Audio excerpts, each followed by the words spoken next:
El sol de Buenos Aires cae oblicuo sobre la calle Garibaldi en el barrio de San Fernando. Es 11 de mayo de 1960, 8:05 p.m. Un hombre de 54 años desciende del autobús número 203 en la parada habitual. Lleva traje gris gastado, corbata descolorida, maletín de cuero agrietado. Camina con pasos medidos hacia su casa, una construcción modesta de ladrillos sin revocar en el número 1043-20. Este hombre se llama Ricardo Clement. Trabaja como supervisor en la fábrica Mercedes-Benz. Vive con su esposa y 3 hijos. Es vecino discreto, trabajador común, ciudadano argentino sin historia notable. Excepto que Ricardo Clement no existe. El hombre que camina por esta calle polvorienta es Adolf Eichmann, Obersturmbannführer de las SS, arquitecto logístico del Holocausto, responsable de la deportación de millones de judíos a campos de exterminio. El hombre que convirtió genocidio en problema de horarios de trenes y capacidad de transporte. Y en este momento, a 50 metros detrás de él, un automóvil negro Chevrolet avanza lentamente.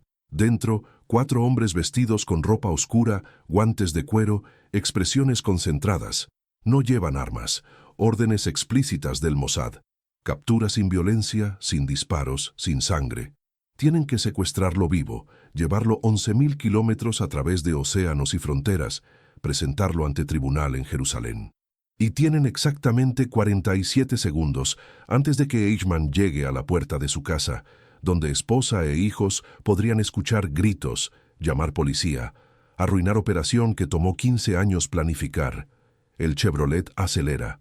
Eichmann escucha motor, gira cabeza. Demasiado tarde.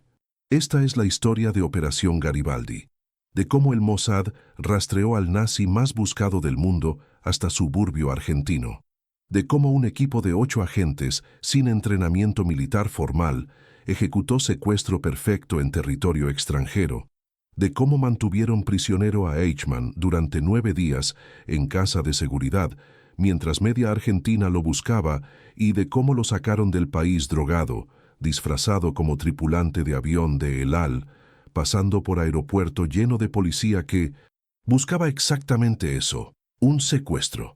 Si quieres más historias sobre las operaciones más audaces del Mossad, las cacerías que duraron décadas y los métodos que convirtieron imposible en inevitable, suscríbete a este canal ahora. Activa la campanita porque lo que estás a punto de descubrir te mostrará que justicia a veces llega 15 años tarde, pero cuando llega, es implacable. Adolf Eichmann nació en 1906 en Solingen, Alemania. Familia de clase media, padre contador, infancia sin particularidades que explicaran monstruo en que se convertiría. Abandonó escuela secundaria, trabajó en ventas, vendedor de aceites y productos de limpieza.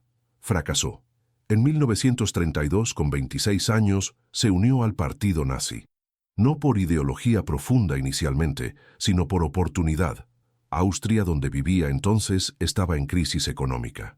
Nazis ofrecían estructura, propósito, posibilidad de ascenso.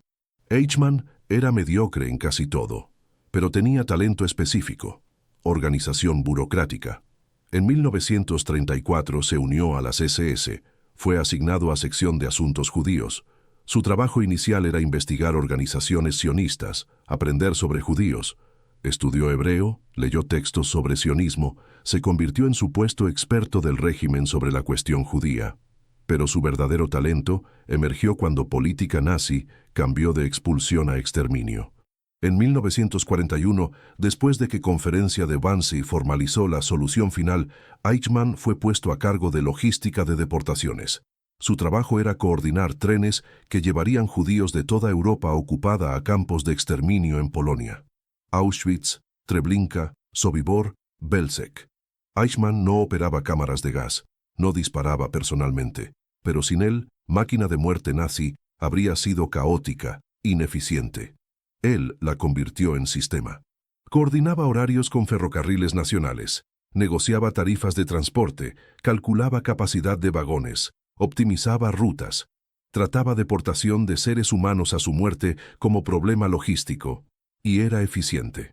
Desde 1941, Hasta 1944, bajo coordinación de Eichmann, aproximadamente 3 millones de judíos fueron deportados. La mayoría murió en cámaras de gas días después de llegar. Eichmann mantenía registros meticulosos, reportes semanales, estadísticas de deportaciones completadas versus objetivos. Era burócrata del genocidio. En 1944, cuando Hungría fue ocupada por Alemania, Eichmann personalmente supervisó deportación de 437.000 judíos húngaros en menos de 2 meses. Eficiencia industrial aplicada a exterminio humano. Cuando guerra terminó en 1945, Eichmann fue capturado por fuerzas estadounidenses, pero bajo identidad falsa. No sabían quién era. Pasó meses en campo de prisioneros. Eventualmente escapó. Usando red de ex-nazis y simpatizantes, obtuvo documentos falsos a nombre de Otto Henninger. Vivió escondido en Alemania durante varios años, trabajando como leñador, granjero, pero sabía que eventualmente sería identificado. Juicios de Nuremberg habían expuesto su rol. Testigos lo nombraban. Órdenes de captura fueron emitidas. En 1950, con ayuda de organización clandestina llamada Odessa, que facilitaba escape de nazis a Sudamérica, Eichmann obtuvo pasaporte de Cruz Roja bajo nombre Ricardo Clement. El 14 de junio de 1950 abordó barco en Génova, Italia, destino Buenos Aires. Argentina bajo gobierno de Perón era santuario conocido para nazis fugitivos. Gobierno argentino, aunque oficialmente neutral durante guerra, tenía simpatías con Eje. Después de guerra, activamente facilitó inmigración de ex-nazis, ofreciendo protección en intercambio por expertise técnica y conexiones europeas. Miles llegaron. Josef Mengele, médico de Auschwitz, Erich Priebke, responsable de masacre en fosas ardeatinas, y muchos otros. Eichmann era uno más entre muchos. Llegó a Buenos Aires sin dinero, sin conexiones inmediatas.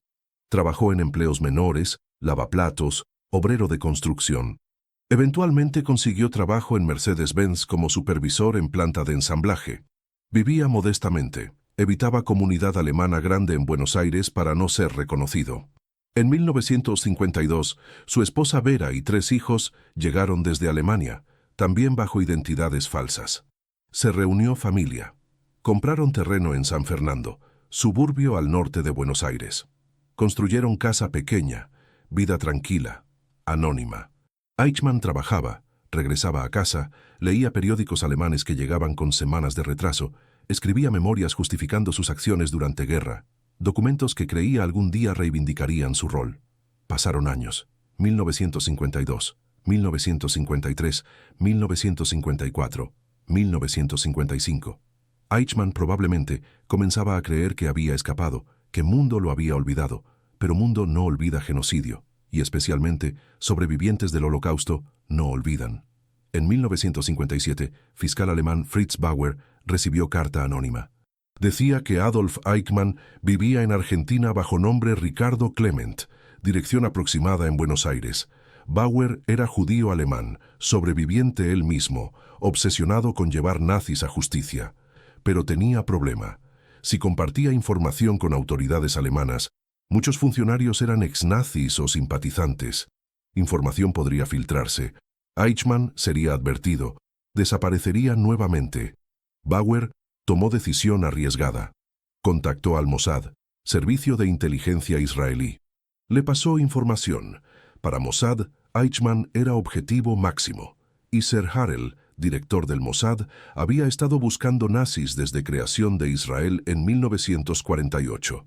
Pero Eichmann era premio mayor, arquitecto del Holocausto. Llevarlo a juicio en Israel sería acto de justicia histórica y declaración al mundo.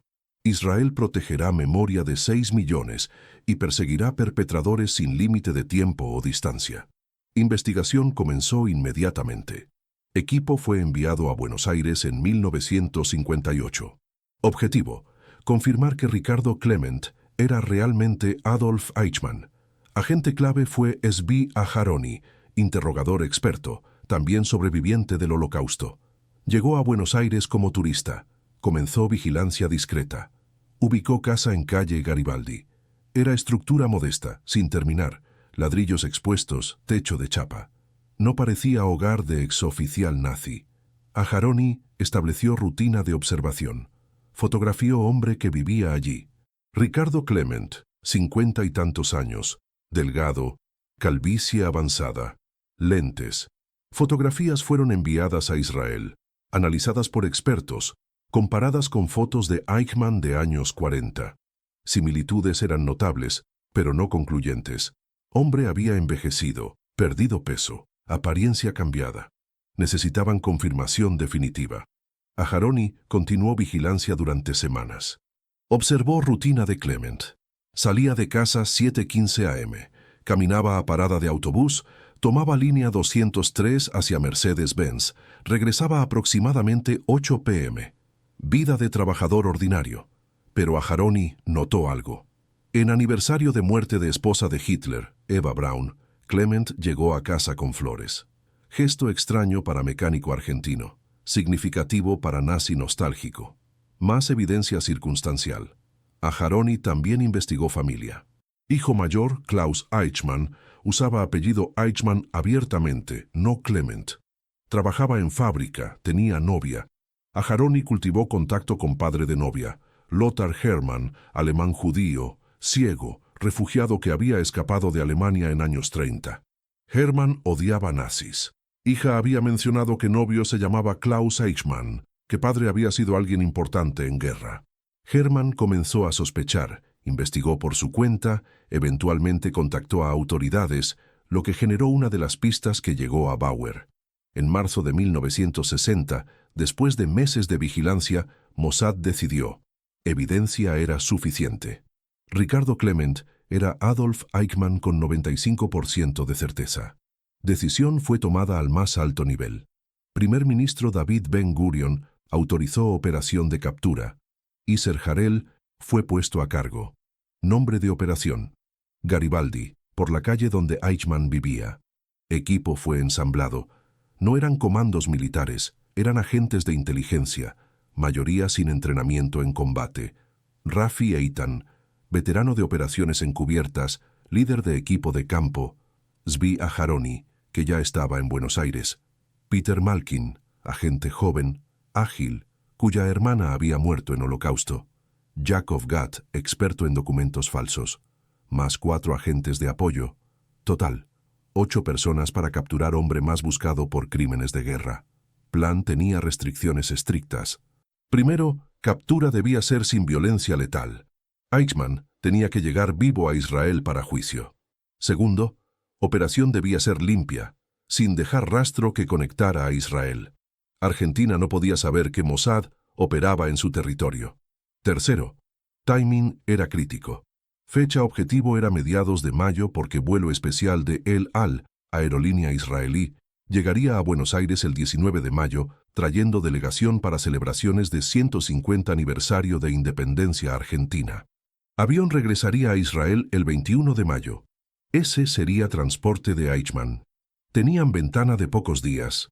Equipo llegó a Buenos Aires en grupos pequeños, diferentes vuelos, diferentes pasaportes, turistas europeos. Se registraron en hoteles separados. Rentaron 3 casas de seguridad en suburbios diferentes. Una sería prisión temporal de Eichmann después de captura. Otra sería base de operaciones. Tercera, respaldo en caso de emergencia. Compraron 2 automóviles, Chevrolet Sedán y camioneta. Pagaron en efectivo, establecieron vigilancia intensiva de Eichmann durante primera semana de mayo. Confirmaron rutina, predecible, disciplinado, mismo autobús, misma hora. Debilidad en seguridad personal era total, no tenía guardaespaldas, no variaba rutas, no mostraba conciencia de que pudiera ser objetivo. Arrogancia o ingenuidad no importaba. Era vulnerable. Plan de captura fue diseñado con precisión quirúrgica. Eichmann sería tomado en calle, entre parada de autobús y su casa, tramo de 150 metros. Momento óptimo, cuando descendiera de autobús y caminara en oscuridad hacia casa. Calle Garibaldi no tenía iluminación adecuada, poco tráfico nocturno, casas dispersas. Captura sería rápida. Equipo en automóvil simularía problema mecánico. Eichmann se acercaría o pasaría cerca. Agentes lo agarrarían, lo meterían en auto. Conducirían a casa de seguridad. Tiempo estimado desde contacto hasta estar fuera de calle. 30 segundos. Practicaron durante días. Usaron calles similares, cronometraron movimientos, ensayaron roles. Peter Malkin sería quien físicamente agarraría a Eichmann. Tenía que ser rápido, silencioso, efectivo. Si Eichmann gritaba, si luchaba demasiado, vecinos podrían escuchar. Si escapaba, operación colapsaba. Presión sobre Malkin era inmensa. El 11 de mayo fue seleccionado. Día de semana, rutina normal. Equipo tomó posiciones a las 7:30 p.m. Chevrolet negro estacionado 100 metros antes de casa de Eichmann. Motor apagado, capó levantado, simulando avería. 2 agentes inspeccionando motor, actuando como conductores frustrados. Otros 2 dentro del auto, ocultos. Peter Malkin en asiento trasero, listo para salir. Esperaron. 7:40 p.m. Autobús pasó de largo. Eichmann no estaba en él. Tensión aumentó. ¿Cambió rutina? Fue advertido. 8:05 p.m. Segundo autobús. Se detuvo en parada. Hombre descendió. Silueta confirmada. Era Eichmann. Llevaba traje gris, maletín. Comenzó a caminar hacia casa. Distancia, 150 metros. Agentes observaron. Malkin salió del auto silenciosamente. Se ocultó en sombras al lado del camino. Plan era interceptar a Eichmann cuando pasara cerca del auto. Eichmann caminaba lentamente, cansado después de día de trabajo. A 50 metros del auto, Malkin se movió. Salió de sombras. Caminó directamente hacia Eichmann, postura casual, no amenazante. Eichmann lo vio. Vaciló. Malkin aceleró últimos pasos. Agarró brazo de Eichmann, giró su cuerpo. Eichmann intentó resistir, pero Malkin era más joven, más fuerte. En alemán gritó, «Un momento», tratando de sonar autoritario, confundir. Segundo agente apareció detrás, agarró otro brazo. Entre 2, levantaron a Eichmann del suelo, literalmente. Eichmann pateó, intentó gritar. Malkin cubrió su boca con mano. Tercer agente abrió puerta de auto. Metieron a Eichmann en asiento trasero. Malkin entró encima de él, manteniendo presión. Auto arrancó inmediatamente. Sin aceleración dramática, velocidad normal. No querían atraer atención. Desde contacto hasta auto en movimiento, 24 segundos. En asiento trasero, Eichmann luchaba. Malkin aplicó presión en puntos de nervios, técnica para causar dolor sin daño permanente. Eichmann se calmó, respiración agitada. Malkin habló en alemán. «Si no resistes, no te haremos daño». Eichmann, voz temblorosa. «¿Quiénes son ustedes?» Malkin no respondió. Auto condujo durante 40 minutos, zigzagueando por suburbios, verificando que no eran seguidos. Llegaron a casa de seguridad en Florencio Varela, área rural fuera de Buenos Aires. Casa era ordinaria, 2 dormitorios, cocina pequeña, patio trasero con árboles. Vecinos más cercanos a 200 metros. Privacidad completa. Eichmann fue llevado adentro. Habitación había sido preparada. Cama, silla, mesa, ventana tapiada desde exterior con tablones de madera. Eichmann fue acostado en cama, manos atadas con cuerdas suaves para no dejar marcas. Tobillos también. Rafi Eitan entró. Inspeccionó prisionero. Eichmann estaba asustado, sudando. Eitan habló. «Adolf Eichmann, estás bajo arresto por crímenes contra el pueblo judío y contra la humanidad». Eichmann negó. «Mi nombre es Ricardo Clement. No sé de qué hablan». Eitan mostró fotografía vieja de Eichmann en uniforme de SS. «Este no eres tú». Eichmann miró, silencio. Luego, voz resignada. «Soy Adolf Eichmann». Confesión fue grabada. Confirmación definitiva. Ahora venía parte más difícil, mantenerlo oculto durante 9 días hasta vuelo de salida. Durante este tiempo, Argentina estaría buscando hombre desaparecido. Familia reportaría ausencia, policía investigaría. Equipo tenía que mantener a Eichmann callado, calmado, y casa de seguridad invisible. Primeras 24 horas fueron críticas. Familia de Eichmann notó ausencia esa misma noche. Esposa esperó hasta medianoche. Luego contactó a vecinos. Nadie había visto nada. A la mañana siguiente, 12 de mayo, hijo Klaus fue a Mercedes-Benz. Padre no había llegado a trabajo. Altamente inusual. Klaus contactó a policía, reportó desaparición. Policía inició investigación de rutina. Entrevistaron vecinos. Nadie había visto ni oído nada sospechoso noche anterior. Revisaron hospitales, morgue. Nada. Pero un testigo mencionó haber visto auto negro con capó levantado cerca de parada de autobús alrededor de hora cuando Eichmann habría pasado. Detalle fue notado, pero no conectado inmediatamente a secuestro. En casa de seguridad, Eichmann estaba bajo vigilancia constante. 2 agentes con él siempre, turnos de 6 horas. Comida simple, agua. Le permitían usar baño bajo supervisión. Durante interrogatorios, Eichmann comenzó a hablar. No bajo tortura, bajo peso psicológico. Agentes eran judíos, algunos sobrevivientes del Holocausto. Le hacían preguntas sobre operaciones específicas, deportaciones de Hungría, de Francia, de Holanda. Eichmann respondía con detalle burocrático, como si discutiera proyecto logístico antiguo. No mostraba remordimiento, solo explicaba eficiencia. Para agentes era perturbador. Este hombre había enviado millones a muerte y hablaba de ello como gerente discutiendo cuotas de producción. Peter Malkin pasó horas con Eichmann intentando entender. En una conversación, Malkin preguntó, ¿sabías que personas en esos trenes iban a morir? Eichmann respondió, yo seguía órdenes, mi trabajo era logística, no política. Malkin, pero sabías. Eichmann, después de pausa, sabía. No dijo más. Días pasaron. Investigación policial en Buenos Aires se intensificó. Periódicos reportaron desaparición de ciudadano argentino Ricardo Clement. Familia dio entrevistas, suplicando información. Pero no mencionaban pasado nazi. Mantuvieron esa parte oculta. Comunidad alemana en Buenos Aires comenzó a sospechar. Rumores circulaban. Clement era realmente Eichmann. Había sido secuestrado por cazadores nazis. Pero rumores no llegaron a policía argentina inmediatamente. Mientras tanto, equipo del Mossad preparaba siguiente fase, sacar a Eichmann del país. El 19 de mayo, vuelo de El Al llegó a Buenos Aires trayendo delegación israelí para celebraciones. Avión era Bristol Britannia, aerolínea estatal israelí. Tripulación estaba al tanto de operación real. Vuelo regresaría el 21 de mayo. Eichmann sería llevado como tripulante enfermo. Plan requería documentos falsos perfectos. Yakov Gat trabajó durante días creando pasaporte israelí a nombre de Sef Sichroni, tripulante de cabina. Fotografía era de Eichmann, pero maquillado para parecer más joven. Afeitado, con uniforme de El Al. Transformación física de Eichmann comenzó el 20 de mayo. Le cortaron pelo, afeitaron barba que había crecido durante días de cautiverio. Le dieron uniforme de El Al. Practicó caminar sin cojear, sin mostrar signos de haber estado atado. Le dieron sedante ligero para mantenerlo calmado pero funcional.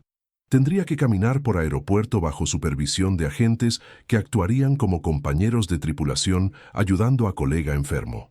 El 21 de mayo, a las 6 a.m., operación de exfiltración comenzó. Eichmann fue metido en auto, acostado en asiento trasero, cubierto con manta. 2 agentes en auto. Condujeron hacia aeropuerto de Ezeiza. Tráfico de mañana era denso.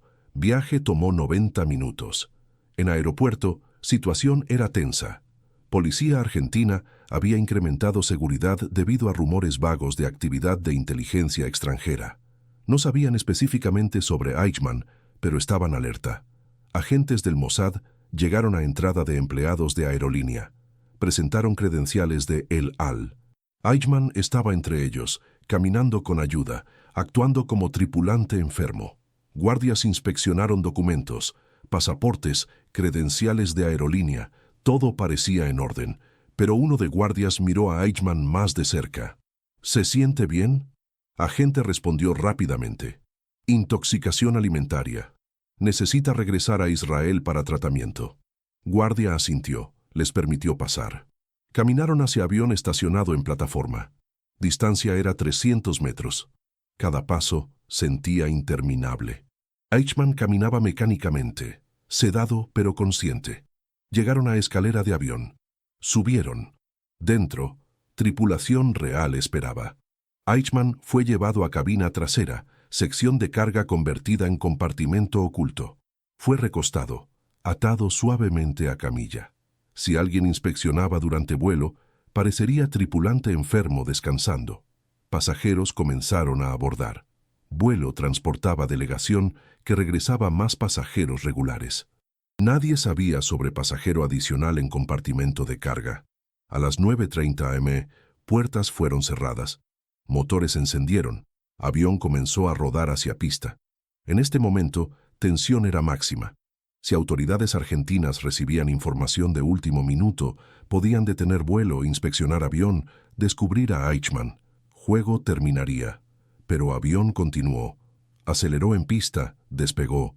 Ruedas dejaron suelo argentino. Operación exitosa. Durante vuelo de 18 horas con escalas, Eichmann permaneció sedado. Agentes monitoreaban constantemente. No podía permitirse que despertara y causara disturbio. En una escala en Recife, Brasil, avión fue inspeccionado rutinariamente. Inspectores brasileños no revisaron compartimento de carga. Continuaron. El 22 de mayo, avión aterrizó en aeropuerto Lod, Israel. Eichmann fue llevado inmediatamente a prisión de alta seguridad. Noticia fue mantenida en secreto durante una semana más. El 23 de mayo, primer ministro David Ben-Gurion anunció al parlamento israelí: «Tengo que informar que uno de los más grandes criminales nazis, Adolf Eichmann, responsable de lo que los nazis llamaron la solución final, ha sido encontrado por el Servicio de Seguridad israelí. Adolf Eichmann ya está bajo arresto en Israel y pronto será llevado a juicio». Anuncio causó shock mundial. Argentina protestó violación de soberanía. Exigió retorno de Eichmann. Naciones Unidas fue involucrada. Pero Israel no cedió. Eichmann sería juzgado en Jerusalén. El juicio comenzó el 11 de abril de 1961. Fiscal general Gideon Hausner presentó caso contra Eichmann. 15 cargos: crímenes contra el pueblo judío, crímenes contra la humanidad, crímenes de guerra. Evidencia era abrumadora. Documentos firmados por Eichmann ordenando deportaciones. Testimonios de sobrevivientes. 111 testigos declararon. Sobrevivientes de Auschwitz, de guetos, de marchas de muerte. Contaron historias de familias destruidas, de niños arrancados de brazos de madres, de trenes que partían llenos y llegaban a campos de exterminio. Eichmann, sentado en cabina de vidrio antibalas, escuchaba sin emoción aparente. Su defensa era simple: seguí órdenes. No tenía autoridad para cambiar política. Era funcionario obediente en sistema totalitario. Argumento fue rechazado. Corte determinó que obedecer órdenes no absuelve de responsabilidad por crímenes de tal magnitud. Eichmann tuvo opciones. Pudo haber renunciado, pudo haber saboteado órdenes, pudo haber hecho menos eficiente su trabajo de muerte. En cambio, lo optimizó. El 15 de diciembre de 1961, Eichmann fue declarado culpable de todos los cargos. Sentencia: muerte por ahorcamiento. Eichmann apeló. Apelación fue rechazada. El 31 de mayo de 1962, poco antes de medianoche, Adolf Eichmann fue ejecutado en prisión de Ramla. Últimas palabras, en alemán: larga vida a Alemania, larga vida a Argentina, larga vida a Austria. Nunca los olvidaré. No mencionó a víctimas. No expresó remordimiento. Su cuerpo fue cremado. Cenizas dispersadas en mar Mediterráneo fuera de aguas territoriales israelíes. No querían que tumba se convirtiera en santuario para neonazis. Para equipo del Mossad que ejecutó captura, operación fue definiendo carrera. Rafi Eitan continuó en inteligencia, eventualmente se convirtió en jefe de LACAM, Agencia de Inteligencia Científica. Peter Malkin escribió memorias describiendo momento de captura, peso emocional de agarrar hombre responsable de muerte de millones. Zvi Aharoni continuó como interrogador experto, participó en otras operaciones de caza de nazis. Todos llevaban orgullo de haber traído justicia, pero también peso de haber escuchado confesiones de Eichmann, de haber visto banalidad del mal encarnada en burócrata que hablaba de genocidio como problema logístico. Para sobrevivientes del Holocausto, juicio fue catarsis. Por primera vez, Mundo escuchó testimonios detallados en corte pública, transmitida internacionalmente. Educó generación sobre horror del Holocausto. Estableció precedente legal. Genocidio no tiene estatuto de limitaciones. Perpetradores pueden ser perseguidos décadas después. Para Argentina, operación fue humillación. Mossad había operado en territorio argentino durante meses. Secuestrado ciudadano, lo sacó del país sin que gobierno supiera hasta después. Investigación interna reveló incompetencia masiva. Algunos funcionarios habían sido sobornados por nazis. Otros simplemente no prestaron atención. Relaciones entre Argentina e Israel fueron tensas durante años. Para comunidad internacional, caso Eichmann planteó preguntas sobre jurisdicción. Israel no existía cuando crímenes fueron cometidos. Tenía derecho a juzgar. Israel argumentó que representaba al pueblo judío, víctima principal del Holocausto. Cortes internacionales eventualmente aceptaron precedente. La moralidad de operación es menos ambigua que otros casos. Eichmann era culpable. Evidencia era indiscutible. Pero método, secuestro en país soberano, violación de leyes argentinas, plantea dilemas. Si fin justifica medios, ¿dónde se traza línea? Argumentos a favor señalan que Argentina no estaba extradando nazis, estaba protegiéndolos activamente. Sistema legal argentino era corrupto, infiltrado por simpatizantes nazis. Justicia ordinaria era imposible. Secuestro fue única opción para llevar criminal a juicio. Argumentos en contra señalan que violar soberanía establece precedente peligroso. Si Israel puede secuestrar en Argentina, puede cualquier país secuestrar en otro bajo pretexto de justicia. Esto erosiona orden internacional basado en respeto a fronteras y leyes. Pero en balance, historia ha juzgado operación favorablemente. Eichmann merecía enfrentar justicia. Método fue extraordinario, porque crimen fue extraordinario. La casa en calle Garibaldi donde Eichmann vivió todavía existe. Es vivienda privada ahora, sin placa, sin memorial. Vecinos actuales probablemente no saben historia. En Israel, juicio de Eichmann es enseñado en escuelas. Representa momento cuando nación joven demostró que defendería memoria de 6 millones, que perseguiría perpetradores sin límite de tiempo. El legado de Operación Garibaldi es doble. Primero, demostró capacidad del Mossad de ejecutar operaciones complejas en territorio hostil con precisión absoluta. Segundo, estableció principio. Holocausto no sería olvidado. Perpetradores no escaparían. Justicia podía tardar décadas, pero llegaría. Para Adolf Eichmann, hombre que pensó que había escapado, que construyó vida tranquila en suburbio argentino, que creyó que mundo lo había olvidado, 11 de mayo de 1960 fue día cuando pasado lo alcanzó. Cuando caminaba hacia casa después de día ordinario de trabajo, cuando automóvil negro aceleró detrás de él, cuando manos lo agarraron y voz en alemán dijo un momento, cuando fue levantado del suelo y vida construida sobre mentiras colapsó.